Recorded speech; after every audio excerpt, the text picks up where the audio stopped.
Radhe Krishna friends. आज के इस वीडियो में हम पुत्रदा एकादशी तिथि किस दिन से लग रही है तथा इसका व्रत किस दिन करना है, व्रत का पारण आप किस दिन करें और साथ ही इस व्रत की कथा भी हम आज की इस वीडियो में आपको सुनाएंगे। तो वीडियो को प्लीज़ पूरा ज़रूर देखिएगा। वीडियो यदि आपको पसंद आ जाए फ्रेंड्स तो प्लीज़ वीडियो को लाइक कर दीजिएगा। चैनल पर यदि आप पहली बार आए हैं तो चैनल को सब्सक्राइब करना मत भूलिएगा। फ्रेंड्स, पुत्रदा एकादशी का व्रत उन दंपतियों को जरूर करना चाहिए जिनके कोई संतान नहीं है अथवा जिनको पुत्र प्राप्ति की इच्छा है। उन लोगों को इस व्रत को जरूर करना चाहिए। प्रातः काल स्नान करने के बाद में भगवान नारायण की पूजा करके व्रत का संकल्प लें। भगवान नारायण आपकी मनोकामना जरूर पूर्ण करेंगे। इस बार एकादशी तिथि का प्रारंभ 9 जनवरी को 12:22 से हो रहा है तथा इस तिथि की समाप्ति 10 जनवरी को 10:19 पर हो रही है। इसलिए उदय तिथि के अनुसार 10 जनवरी को ही इसका व्रत रखा जाएगा। इस व्रत का पारण हम शनिवार को करेंगे और पारण का समय रहेगा सुबह 7:15 से 8:21 तक। तो 8:30 से पहले आप इस व्रत का पारण जरूर कर लें, क्योंकि जब तक आप पारण नहीं करेंगे आपका एकादशी का व्रत पूर्ण नहीं माना जाएगा। अब हम इसकी कथा सुनते हैं। एक बार युधिष्ठिर से भगवान श्री कृष्ण बोले कि पौष माह के शुक्ल पक्ष में आने वाली इस एकादशी को पौष पुत्रदा एकादशी कहा जाता है। इसमें भगवान नारायण की पूजा की जाती है। विधिवत इस व्रत को करना चाहिए। इस चर अचर संसार में पुत्रदा एकादशी व्रत के समान कोई दूसरा व्रत नहीं है। इसके पुण्य से मनुष्य तपस्वी, विद्वान और लक्ष्मीवान होता है। इसकी मैं एक कथा कहता हूँ, सो तुम ध्यान पूर्वक सुनो।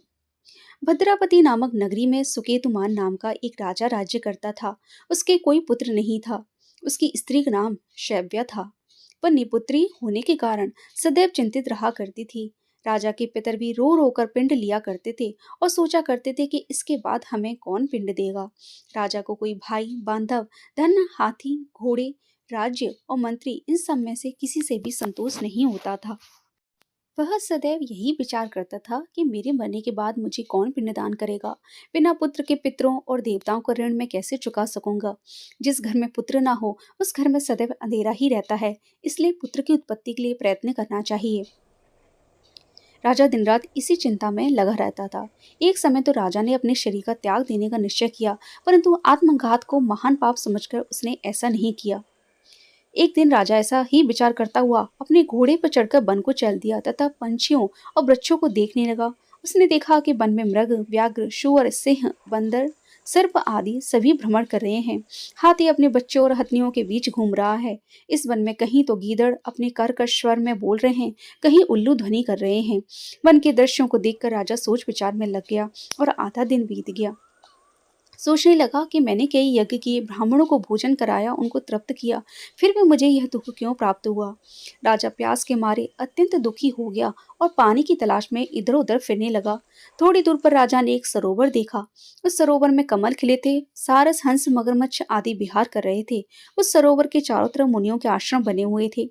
उसी समय राजा के दाहिने अंग फड़कने लगे। राजा शुभ शकुन समझकर घोड़े से उतरकर मुनियों को दंडवत प्रणाम करके बैठ गया।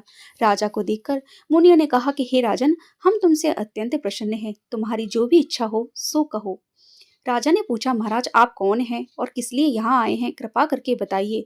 मुनि कहने लगे कि हे राजन, आज संतान देने वाली पुत्रदा एकादशी है। हम लोग विश्वदेव हैं और इस सरोवर में स्नान करने के लिए आए हैं। यह सुनकर राजा कहने लगा कि महाराज, मेरी भी कोई संतान नहीं है। यदि आप मुझ पर प्रसन्न हैं तो एक पुत्र का वरदान दीजिए। मुनि बोले कि हे राजन, आज पुत्रदा एकादशी है। आप अवश्य ही इसका व्रत करें। भगवान की कृपा से अवश्य ही आपके घर में पुत्र होगा। मुनि के वचनों को सुनकर राजा ने उसी दिन एकादशी का व्रत किया और द्वादशी को उसका पारण किया। इसके पश्चात मुनियों को प्रणाम करके महल में वापस आ गया।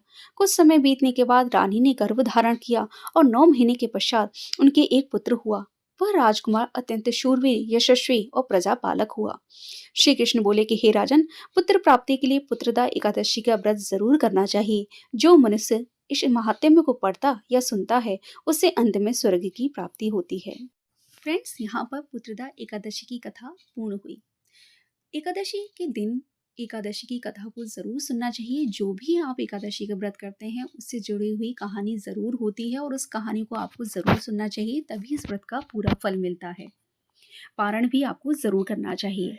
फ्रेंड्स, अगर ये कथा आपको पसंद आई है, ये वीडियो आपको पसंद आई है, तो प्लीज़ इस वीडियो को लाइक कर दीजिए और इस कहानी को ज़्यादा से ज़्यादा अपनी फैमिली और फ्रेंड्स के साथ शेयर ज़रूर कीजिए। चैनल पर यदि आप पहली बार आए हैं तो प्लीज़ चैनल को सब्सक्राइब कर दीजिए। आपने इस कहानी को पूरा सुना, इस वीडियो को पूरा देखा, उसके लिए आप सबका बहुत बहुत धन्यवाद। जय श्री कृष्णा फ्रेंड्स।